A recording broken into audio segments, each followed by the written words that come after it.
इतना डरा हुआ क्यों है कि उसने रातों रात बाबा साहब अम्बेडकर की मूर्ति हटाई। लगभग 4 लाख लोगों ने जेल भरो आंदोलन शुरू किया और ये मूर्ति वहां पर लगी थी। मूर्ति वहीं लगवा के रहेंगे, मतलब के लिए बात करते हैं प्रधानमंत्री जी। संघ उन्हें सिखाता है, संघ उन्हें बताता है। बाबा साहब अम्बेडकर की मूर्ति के लिए आज यहाँ पर तय हुआ है 26 तारीख को संसद का घेराव करने के लिए और जंतर मंतर पर पहुंचेंगे। पथ क्या, पथिक कुशलता क्या, जब मार्ग में बिखरे सूल ना हो।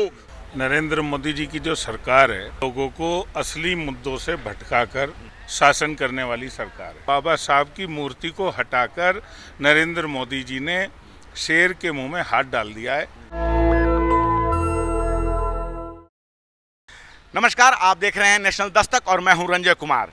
देश में चुनाव हुए, चुनाव समाप्त हो गए और रातों रात 3 तारीख को संसद से बाबा साहब भीमराव अंबेडकर की मूर्ति हटा दी गई। सौंदर्यीकरण के नाम पे, पार्किंग स्थल के नाम पे इस तरह का जो ये कृत्य किया गया है, इससे जो है बहुजन समाज में बहुत ज़्यादा रोष है। और इसी मुद्दे पर बातचीत करने के लिए हमारे साथ हैं अमरीश सिंह गौतम, दिल्ली के विधानसभा के पूर्व स्पीकर हैं और विधायक भी हैं। सर, क्या कहना चाहेंगे जो ये रातों रात घटना हुई है, इस पर क्या कहना चाहेंगे चुनाव समाप्त होने के साथ ही जो बाबा साहब भीमराव अंबेडकर की मूर्ति हटाई गई है? देखिए, बड़ा अफसोस के साथ कहना पड़ रहा है कि जो प्रधानमंत्री ये बोलते थे कि एक अकेला सब पे भारी, वो इतना डरा हुआ क्यों है कि उसने रातों रात बाबा साहब अम्बेडकर की मूर्ति हटाई। उसको इतना भय किससे है और उसे हटाने की ज़रूरत क्यों पड़ गई? ये बाबा साहब अम्बेडकर की मूर्ति ना सरकारी थी ना मोदी की थी। ये दलित समाज ने, लाखों लोग जेल गए थे तब, और अपने पैसे से खरीदी हुई मूर्ति थी। उस समय बीपी मौर्य यूपी के लीडर होते थे, दलित समाज के नेता होते थे, रिपब्लिकन पार्टी के थे वो।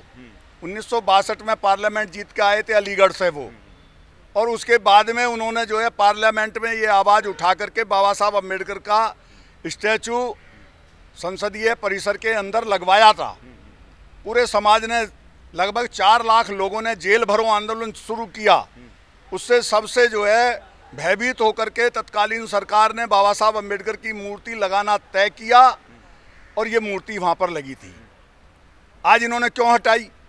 ये सौंदर्यीकरण की बात करते हैं। बाबा साहब अम्बेडकर की मूर्ति ऐसी जगह पर लगी हुई थी कि वहाँ कहीं भी वो और कहीं भी अड़चन नहीं बन रही थी। सिर्फ गेट के राइट में लगी हुई थी। उधर ही जो है संसदीय शोध और पार्लियामेंट वो लाइब्रेरी बनी हुई है, वहाँ पर किसी को भी कहीं अड़चन नहीं थी, बल्कि वो एक सौंदर्य का हिस्सा थी।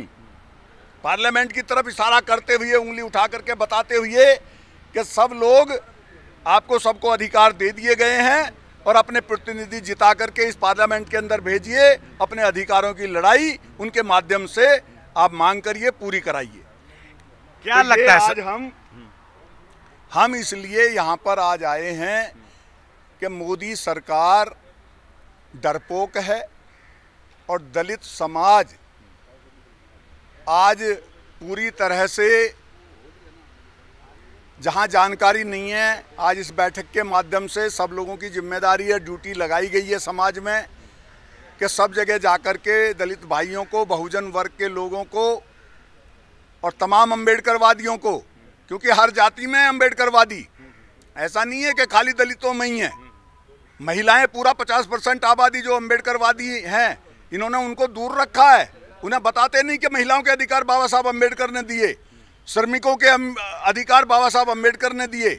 यहाँ तक कि ये जो 8 घंटे की ड्यूटी है, यहाँ तक कि जो 12 छुट्टियाँ हैं साल में और 30 छुट्टी जो लॉन्ग लीव की हैं, ये बाबा साहब अम्बेडकर ने सरकारी कर्मचारियों को और मजदूरों तक को ये उनका हक अंग्रेजों से दिलवाया था।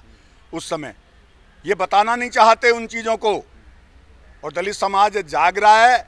और अब हम सबसे पहले मूर्ति वहीं लगवा के रहेंगे और उसके बाद में हमारा ये समाज मीडिया पर कंट्रोल करने के लिए अपने मीडिया चैनल बनाएगा और प्रशासनिक स्तर पर भी और वित्तीय संस्थाओं के माध्यम से भी, जिस तरह से पीएम सरकार चलाता है, उस तरह से हम अपने समाज के लिए मुख्य लोगों को, जो लोग जिस काम में माहिर हैं, जो एजुकेशन में माहिर हैं, उन्हें एजुकेशन विभाग, और जो आर्थिक स्थिति पे माहिर हैं, उन्हें आर्थिक कमेटी में, उस तरह से कमेटियां सरकार की तरह से, मिनिस्टर की तरह से बना करके इस समाज को आगे और जागृत करना चाहेंगे और समाज के अधिकारों की लड़ाई लड़ते रहेंगे। सर, क्या कारण है कि जब जैसे ही चुनाव समाप्त होते हैं तो हम सभी लोगों ने देखा है कि जब संसद में जाते हैं प्रधानमंत्री नरेंद्र मोदी तो वो माथे से संविधान को लगाते हैं, लेकिन पर्दे के पीछे से इस तरह के काम वो कर रहे हैं। देखिए, यही तो डरा हुआ चेहरा है। झूठ बोल करके सत्ता में आ गए, देश की जनता को गुमराह किया। अब मैं कहूँगा तो राजनीतिक बातें आ जाती है। नौजवानों को 2 करोड़ नौकरी का कहा, किसानों को दुगनी आमदनी का कहा, 15 लाख आपके हमारे खाते में आने को कहा, विदेशों से ब्लैक मनी लाने को कहा, डॉलर की कीमत बढ़ाने को कहा, डॉलर का मूल्य रुपए के मामले में रुपए का मूल्य बढ़ाने का। हमारा सवाल है कि सबके सामने जब आते हैं तो बाबा साहब भीमराव अंबेडकर के सिद्धांतों की बात करते हैं, और जब चुनाव चल रहे होते हैं तो उनके चरणों में पड़े रहते हैं सारी पार्टियां, कोई भी पार्टी हो, लेकिन चुनाव समाप्त होते ही इनका चेहरा बदल जाता है। देखिए, एक गाना था ना, मतलब निकल गया तो पहचानते नहीं। मतलब के लिए बात करते हैं प्रधानमंत्री जी। संघ उन्हें सिखाता है, संघ उन्हें बताता है, संघ उन्हें सपोर्ट करता है, और उनके सहयोगी संगठन और भी बहुत सारे हैं, और दुनिया भर के अधिकारी अपनी मर्जी से सब संघ से ला करके उठा के लगा दिए सेक्रेटरी और जॉइंट डिप्टी सेक्रेटरी के बीच में। तो ये जो उनका चेहरा है, ये चेहरा बेनकाब हो गया है। पार्लियामेंट के इलेक्शन में वो बुरी तरह से हारे हैं, बेईमानी से जितने जीते हैं। इस पर भी मंथन चल रहा है, हर पार्टी मंथन कर रही है, लेकिन जनता को हम लोग सब मिलकर के जागरूक करेंगे। और बाबा साहब अम्बेडकर की मूर्ति के लिए आज यहाँ पर तय हुआ है 26 तारीख को संसद का घेराव करने के लिए, और जंतर मंतर पर पहुँचेंगे और वहाँ से पार्लियामेंट की तरफ बढ़ेंगे और अपनी गिरफ्तारियाँ देंगे, और जेल भरो आंदोलन दलित समाज शुरू करेगा, और जब तक जारी रहेगा, जब तक बाबा साहब अम्बेडकर जी की मूर्ति वहीं पर नहीं लग जाती है। ये आज तय हुआ है। तो आपने सुना अमरीश गौतम जी को। सर, क्या कहना चाहेंगे, जिस तरह से रातों रात मूर्तियां हटा दी गई चुनाव समाप्त होते के साथ ही, 4 तारीख को जो है रिजल्ट आया और 3 तारीख को जो है ये मूर्तियां हटा दी गई रात में, तो जो ये मनुवाद का एक चेहरा सामने आया है। ऐसे तो चुनाव के समय सभी लोग संविधान की बातें कर रहे थे, संविधान संरक्षण की बात कर रहे थे, लेकिन चुनाव समाप्त होते ही इस तरह की घटना होती है। मनुवादियों का इतिहास रहा है कि जब जब बहुजन समाज अपने मिशन की ओर आगे बढ़ता है, ये लोग मिशन के रास्ते में रोड़े अटकाना चाहते हैं, कांटे बिखेरना चाहते हैं, तो हम भी कम नहीं हैं। वह पथ क्या पथिक कुशलता क्या, वह पथ क्या पथिक कुशलता क्या, जब मार्ग में बिखरे सूल ना हो, वो नाविक क्या नाविक की धैर्य परीक्षा क्या, जब धारा ही प्रतिकूल ना हो।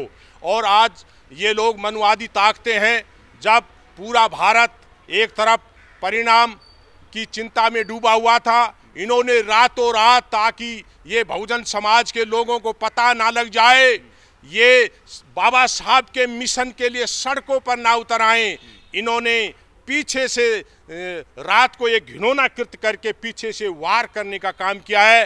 परंतु हम इन मनवादी ताकतों के मंसूबों को जो है हकीकत में बदलना नहीं चाहेंगे। हम इनके मंसूबों पर पानी फेर देना चाहते हैं। अब आप देखेंगे कि शीघ्र ही पूरे भारत के अंदर जो है बहुजन समाज के अंदर एक चिंगारी उठने वाली है, और पूरा बहुजन समाज जो है सड़कों पर उतर करके इस मनुवादी सरकार के पांव उखाड़ने का कार्य करेगा। सर, क्या योजना है सर आगे? सर, लगभग 2 हफ्ते बीत चुके हैं मूर्तियां हटे हुए, आगे आप लोगों की क्या योजना है? इस जो आज आप लोगों ने सभा की है, तो आगे किस तरह से अपने काम को आगे बढ़ाएंगे आप? आपने ठीक कहा है कि 1 सप्ताह व्यतीत हो चुका है, और आज इस ऐतिहासिक प्रांगण के अंदर, इस इमारत के अंदर बाबा साहब की ये ऐतिहासिक धरोहर है। यहाँ पर आते हैं तो हम आस्था और मिशन से भर जाते हैं, और इस स्थान पर हमने संकल्प लिया है कि आज हम यहाँ से जाएंगे तो पूरे भारत के अंदर जो है हमारे मिशन की जो जानकारी है वो देंगे, और ये घिनौना जो कार्य रात को किया गया है इसकी जानकारी दे देंगे, और शीघ्र ही पूरा समाज जो है इस ऐतिहासिक जो मूर्ति है वो वहीं पर लगाई जाए।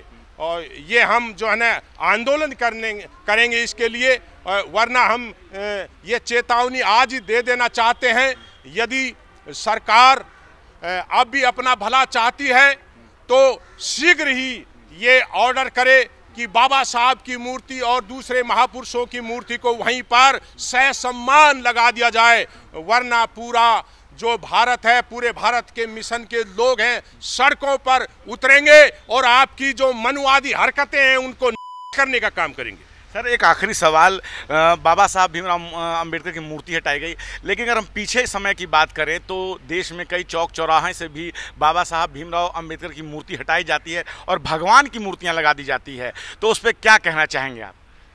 देखिए, हमारा संविधान, बाबा साहब ने एक ऐसा संविधान दिया है धर्मनिरपेक्ष, हिंदू मुस्लिम सिख ईसाई बौद्ध जैन चारवाक पारसी, हम सभी के लिए सम्मान चाहते हैं।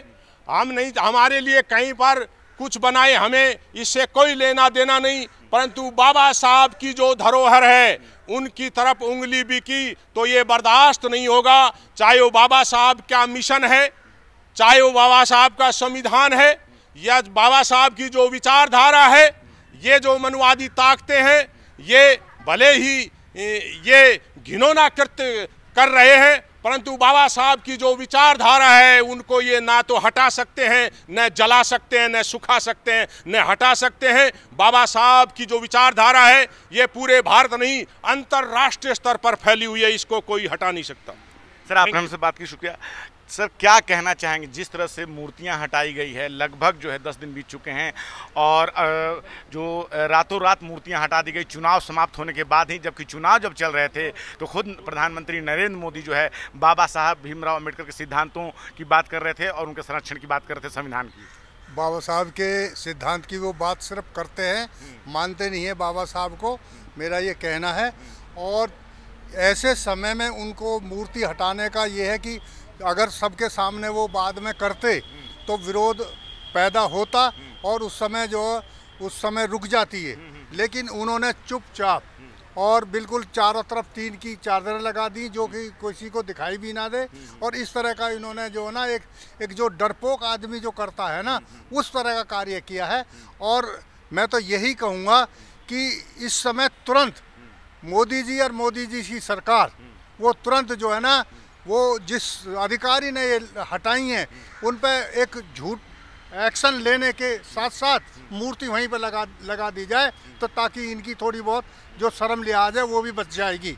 और नहीं तो ये आंदोलन इतना गंभीर बनेगा कि इसको झुकना पड़ेगा, और जो ये मूर्ति है वहीं पर लगेगी। कोई आज की मूर्ति नहीं है, सन 67 की मूर्ति है, और वो बाबा साहब ने संविधान हाथ में लेके और पार्लियामेंट को ये निशाना बनाया है कि ये पार्लियामेंट हमारा है, और ये संविधान जो है, संविधान से इसमें सब धर्म और जाति और के लोगों के लिए समान अधिकार है।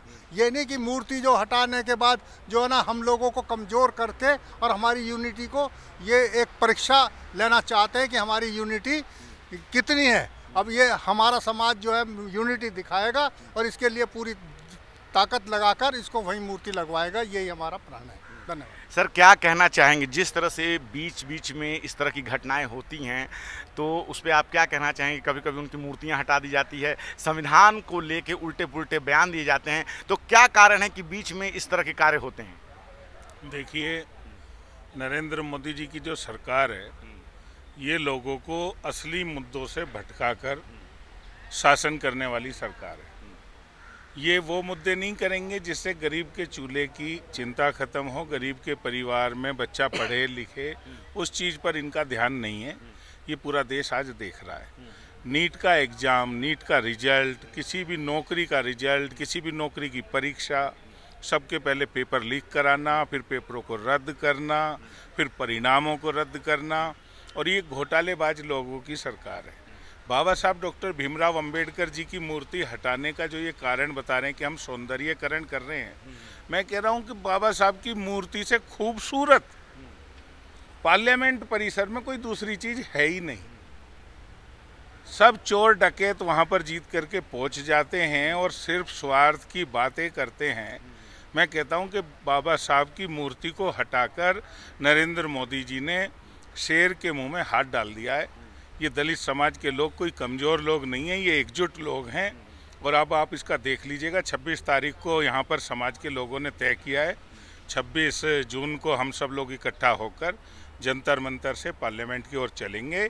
और हम शपथ लेकर के यहाँ से जा रहे हैं, जब तक बाबा साहब भीमराव अंबेडकर जी की मूर्ति वहीं पर नहीं लगवा देंगे तब तक दलित समाज के लोग अपने घर में चैन से नहीं बैठेंगे। ये मेरा आपसे कहना है। बहुत बहुत धन्यवाद। तो आपने सुना यहाँ जो लोग आए हुए हैं और जिस तरह से संसद से रातों रात मूर्तियाँ 3 तारीख को हटा दी गई है, उसको लेके एक बहुत बड़ा रोष है बहुजन समाज में। और सभी लोगों ने इस बात को लेके एक तरह से अपना मत प्रकट किया है कि 26 तारीख को संसद का घेराव करेंगे, जंतर मंतर पर विरोध प्रदर्शन होगा और फिर से जो है उसी जगह पर उस मूर्ति को लगवाया जाएगा। क्या है आपकी राय? आप अपनी राय हमें कमेंट में ज़रूर बताएँ। मैं रंजय कुमार, कैमरामैन आशीष के साथ, नेशनल दस्तक। धन्यवाद। नेशनल दस्तक की आपसे गुजारिश है कि अगर इसको बचाना चाहते हैं तो नेशनल दस्तक को सब्सक्राइब करने के लिए रेड कलर के सब्सक्राइब बटन को दबाएं, फिर बेल आइकन की घंटी दबाएं। नेशनल दस्तक को बचाने के लिए बहुत ज़रूरी है कि हर खबर को शेयर करें, लाइक करें, कमेंट जरूर करें।